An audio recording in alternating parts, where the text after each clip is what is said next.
Kabinet kerja banyak dihuni menteri dengan karakter kepribadian yang kuat.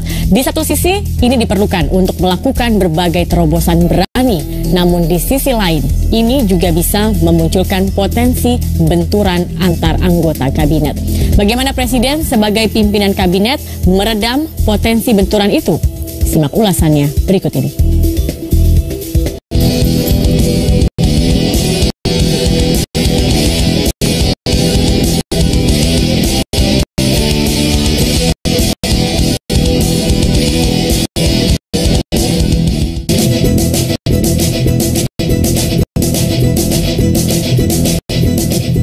Melambungnya nama Joko Widodo jelang pemilu 2014 tak lepas dari ekspektasi publik yang besar akan terjadinya perubahan. Sadar terhadap ekspektasi itu, usai terpilih sebagai presiden, Jokowi pun membentuk kabinet dengan sejumlah personil yang dinilai mampu memberi dobrakan signifikan. Sejumlah sosok berkarakter pun banyak masuk ke kabinet kerja pimpinan Presiden Joko Widodo. Namun, pembentukan kabinet dengan menteri-menteri berkepribadian kuat bukan tanpa resiko.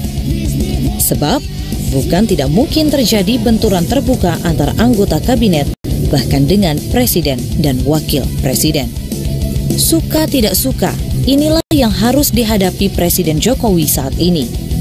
Dalam situasi seperti itu, Presiden dituntut menunjukkan karakter yang lebih kuat, mampu memberi sinyal kuat kepada publik bahwa semua tetap berada di bawah kendalinya.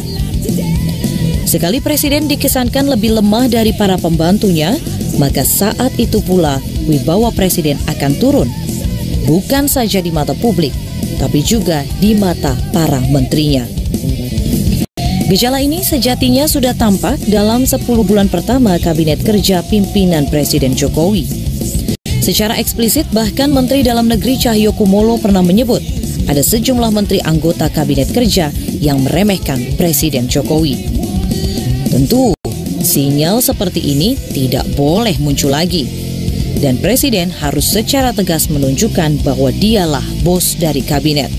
Bukan saja menyangkut respek menteri terhadap presiden, tapi juga menyangkut respek menteri terhadap menteri yang lain. Dalam kasus kegaduhan kabinet yang dipicu Menteri Koordinator Bidang Kemaritiman Rizal Ramli, Presiden Jokowi dinilai sudah melakukan hal yang benar. Ya, saya kira dengan sidang kabinet hari ini, setidak-tidaknya Presiden ingin mengatakan untuk mengembalikan semua kepada titik nol. Tugas wakil presiden adalah ini, tugas Menko adalah ini, dan tugas menteri-menteri ini. Artinya Presiden ingin mengingatkan kembali semua tim, the winning timnya itu kembali kepada porsinya masing-masing. Memang selayaknya, Presiden dengan kekuasaan yang dimilikinya harus melakukan respon cepat dan tegas atas gejala kendurnya soliditas kabinet. Sebab, jika Presiden membiarkan publik termasuk investor menangkap adanya inkonsistensi dan ketidaksoliditan kabinet, dengan sendirinya itu akan direspon negatif.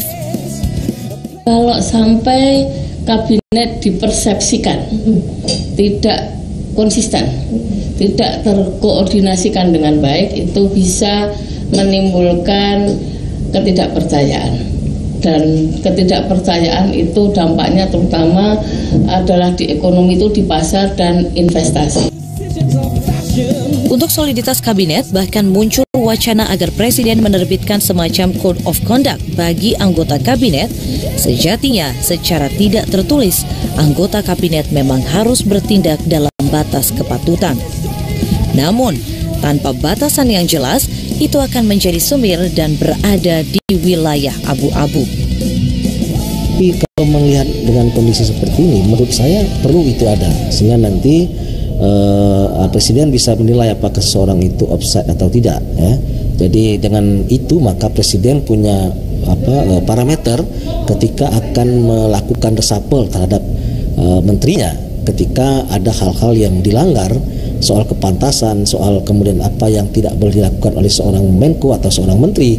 Jadi supaya ini semua menjadi jelas. Tentu dengan kejadian ini sebenarnya memberikan pelajaran kepada pemerintah sekarang ini untuk kemudian punya code of conduct itu, sehingga para menteri juga tahu mana yang boleh dan atau tidak boleh dilakukan. Dalam sistem presidensil, kekuasaan presiden sangatlah besar.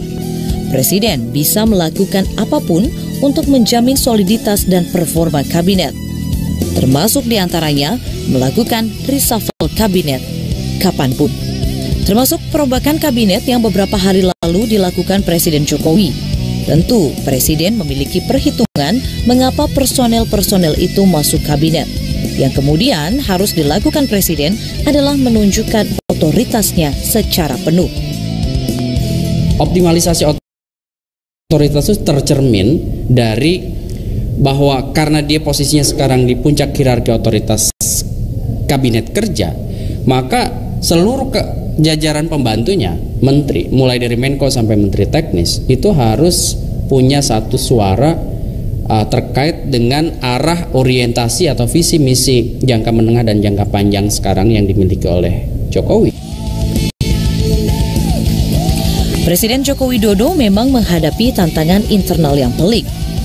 Selain munculnya benturan di internal kabinet yang membutuhkan penanganan tegas, selama ini Presiden juga harus menghadapi kritikan dari partai pendukung utamanya, PDI Perjuangan. Kritik PDI Perjuangan bahkan kerap jauh lebih keras dibanding dengan kritik partai-partai oposisi. Kombinasi tantangan seperti ini membutuhkan kekuatan karakter seorang presiden. Tak sedetik pun presiden boleh menunjukkan sisi lemahnya.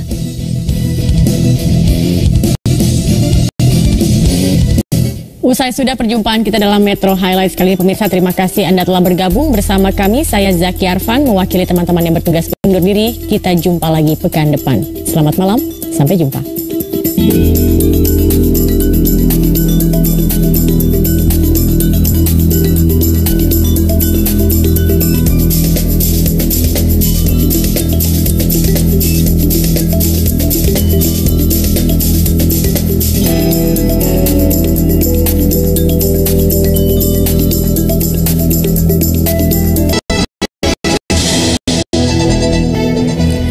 Selang pendapat secara terbuka antar anggota kabinet sejatinya sudah terjadi sebelum kemunculan Rizal Ramli di kabinet.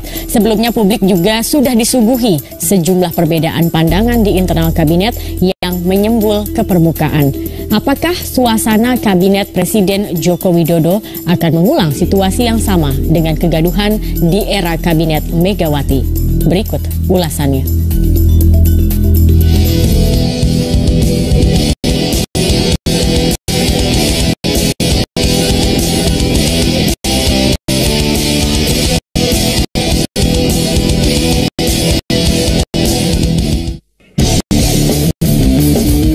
Pekerjaan besar masih menunggu Presiden Joko Widodo dalam rangka mensolidkan kabinet kerja.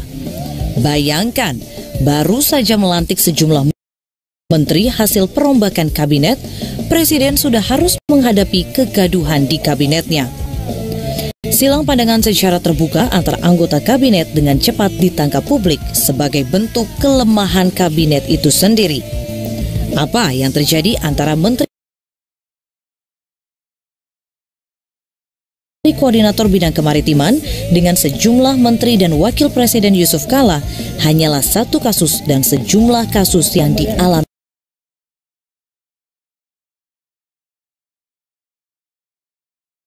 kabinet. Sebelumnya, situasi itu sejatinya sudah pernah dihadapi Presiden Joko Widodo. Yang paling mencolok tentu saja perbedaan pendapat secara terbuka antara Presiden Joko Widodo dan Wakil Presiden Yusuf Kala. Ya, dua pemimpin tertinggi di pemerintahan itu sudah beberapa kali secara terbuka menunjukkan sikap berbeda. Beberapa kali pula, keduanya lantas meyakinkan kepada publik bahwa tidak ada perbedaan pandangan di antara mereka. Tapi publik tentu memiliki kesannya sendiri. Perbedaan pandangan secara terbuka antara presiden dan wakil presiden diantaranya soal pelantikan Komjen Pol Budi Gunawan sebagai Kapolri.